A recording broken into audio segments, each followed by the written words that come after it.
యేసునామం పరిమళ తైలం సరిగ్గా నాకు అర్థం కాలేదు. నేను ఆలోచిస్తూ ఉన్నాను. తర్వాత ఇంకొక బ్రదర్ని నేను హైదరాబాద్లో కలిసినప్పుడు ఎక్కడికి వెళ్ళారంటే ఇట్లా యాన్యువల్ మీటింగ్స్కి వెళ్ళాము అని చెప్పాను. అప్పుడు అన్న కూడా అడిగారు, ఏంటి టైటిల్ మీ యానివర్సరీ మీటింగ్స్ కంటే? యేసునామం పరిమళ తైలం అని చెప్పాను. ఇదేంటి అని అడిగాడు. అప్పటికి నాకు కొద్దిగా అర్థమైంది కాబట్టి నేను చెప్పే ప్రయత్నం చేశాను. ఎక్కడుంది ఈ మాటలు అని నేను బైబిల్ గ్రంథంలో చూస్తే పరమగీతములు 1వ అధ్యాయము 3వ వచనం, నీ పేరు పోయబడిన పరిమళ తైలముతో సమానము. పరిమళ తైలము అంటే పెర్ఫ్యూమ్ అని మనకు తెలుసు. అదేదో బుడ్డిలో ఉన్నటువంటి పరిమళ తైలము కాదు, కానీ పోయబడిన పరిమళ తైలము.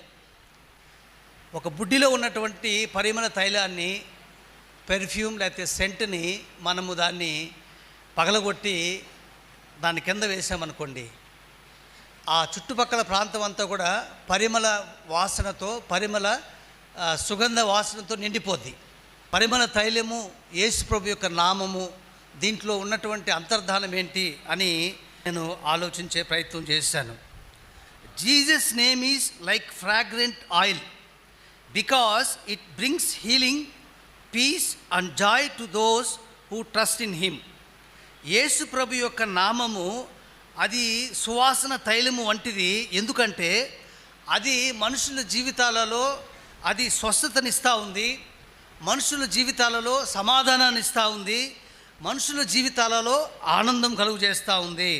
ఒక కష్టంలో ఉన్నటువంటి వ్యక్తి, ఒక కన్నీళ్ళలో ఉన్నటువంటి వ్యక్తి, ఎటువంటి ఆదరణ లేకుండా ఎంతో దిగాలుగా ఆ వ్యక్తి, ఇంకా నా జీవితంలో ఎటువంటి ఆదరణ లేదు, నాకు ఎటువంటి ఆనందం లేదు, నా జీవితం అంతా పాడైపోయింది అని ఒక కన్నీళ్ళలో కొట్టుమిట్టాడుతున్నటువంటి వ్యక్తికి యేసు ప్రభు యొక్క సువార్తను మనం వినిపించినట్లయితే, ఆ వ్యక్తి యేసు ప్రభునందు విశ్వాసం ఉంచినట్లయితే అతడు ఉన్నటువంటి కన్నీళ్ళు, దుఃఖము అంతా కూడా పటాపంచులై అతని హృదయంలో ఒక నెమ్మది, ఆనందము కలుగుతుందా లేదా?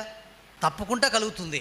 ఒక్కోసారి మనం చూసినట్లయితే కొంతమంది ఆత్మహత్య మేలు, ఇంకా నేను చనిపోవటమే నాకున్నటువంటి చివరి అవకాశం, ఇంకా నేను బ్రతికే ప్రయోజనం లేదు అన్నటువంటి వ్యక్తులు యేసు ప్రభు వారి గురించి విన్నప్పుడు వారు ఆత్మహత్య ప్రయత్నాన్ని విరమించుకొని తమ జీవితాలని మార్చుకొని యేసు ప్రభు కొరకు అనేక మందిని దేవుని దగ్గరికి తీసుకొచ్చినటువంటి జీవితాలు మన కళ్ళ ముందు కనబడట్లేదా? సాధు సుందర్ సింగ్ ఆయన అనుకున్నాడు, ఎవరు నిజమైన దేవుడో ఆ దేవుడు నాకు కనబడాలి, లేకపోతే మా ఇంటికి పక్కగా వెళ్ళేటటువంటి ట్రైన్ కింద పడి నేను చనిపోతానని ఆయన ప్రార్థన చేస్తూ ఉన్నాడు. ఆయన యేసు ప్రభు వారికి ప్రార్థన చేయలేదు, నిజమైన దేవుడు ఎవరో వారుంటే నాకు కనబడాలి అని ఆయన ప్రార్థన చేస్తూ ఉన్నాడు. ఎవరూ కనబడినట్లయితే మా ఇంటి ప్రక్కగా ఉదయాన్నే వెళ్ళేటటువంటి ఆ ట్రైన్ కింద నేను చనిపోతాను అనుకున్నప్పుడు ఆయన జీవితంలో యేసు ప్రభు వారు వెలుగుని నింపలేదా? ఆ వెలుగు అనేక మందిలో ప్రవేశించి అనేక మందిని యేసు ప్రభు దగ్గరికి నడిపించలేదా? అంటే ఒక అంధకారములో, ఒక నరకానికి వెళ్తున్నటువంటి, ఒక అంధకారమయమైనటువంటి ఒక వ్యక్తి జీవితంలో యేసు ప్రభు యొక్క జీవితము ఎంత అది ఆనందాన్ని, ఒక రూపాంతరాన్ని, ఒక పూర్తిగా ఒక మార్పుని కలిగిస్తుంది అని చెప్పగలుగుతున్నాం కదా.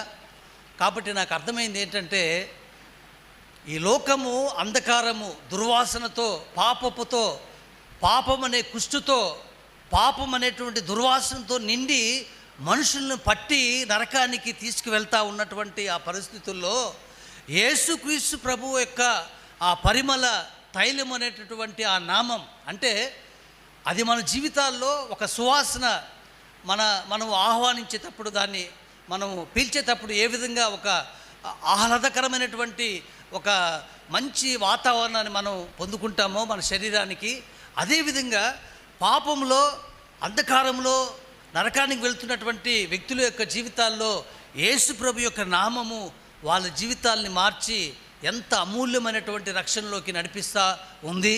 అంతేకాదు, అన్నిటికంటే ప్రాముఖ్యంగా పరలోక రాజ్య భాగ్యాన్ని అది మనకిస్తూ ఉంది అనే విషయాన్ని నేను చెప్పాలని నేను ప్రయత్నం చేస్తూ ఉన్నాను.